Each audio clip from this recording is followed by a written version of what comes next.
మీ business ఏదైనా మీ ఊర్లో promotion చేయాలంటే అది సుమన్ టీవీతోనే సాధ్యం. ఇప్పుడే సంప్రదించండి. తేదీన దోర్నాల పట్టణంలోని ఇందిరానగర్ లో పార్టీ రాజేష్ నాయుడు గారు తన వ్యక్తిగత పనుల మీద ఇంటి తాళాలేసి బయటకు వెళ్ళడం జరిగింది.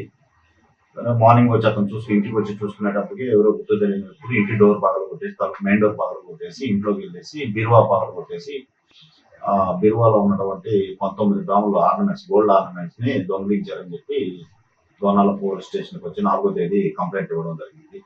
దీని మీద అదే రోజు పోలీస్ స్టేషన్ లో ఎఫ్ఐఆర్ చేయడం జరిగింది.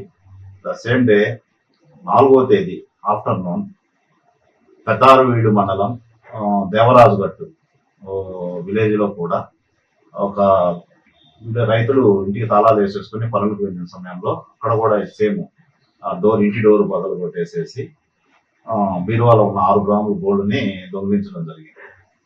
దాని మీద పెద్దారువీడు పోలీస్ స్టేషన్ లో ఎఫ్ఐఆర్ చేయడం జరిగింది. ఈ 2 కేసుల్లో ఇన్వెస్టిగేషన్ లో భాగంగా దోర్నాల ఎస్ఐ మహేష్ తన టీం తోటి విచారిస్తూ ఇన్వెస్టిగేషన్ లో భాగంగా ఈ రోజు మన శ్రీశైలం రోడ్ లో ఒక వ్యక్తి అనుమానాస్పదంగా తిరుగుతుంటే అతన్ని పట్టుకొని విచారించడం జరిగింది.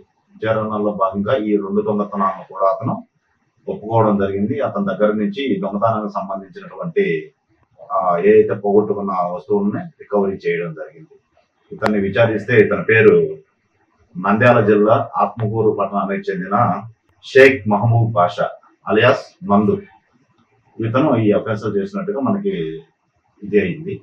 సో ఇతని మీద ప్రీవియస్లీ కూడా ఆత్మకూరులో, నంద్యాల 1 టౌన్ అండ్ 3 టౌన్ లో దాదాపు 15 కేసుల దాకా ఇతని మీద రిజిస్టర్ అయ్యి ఉన్నాయి. సేమ్ ఈ దొంగతనం కేసులు ఇది అయి ఉన్నాయి. సో అతన్ని ఈరోజు అరెస్ట్ చేసేసి కోర్టుకు పంపడం జరుగుతుంది.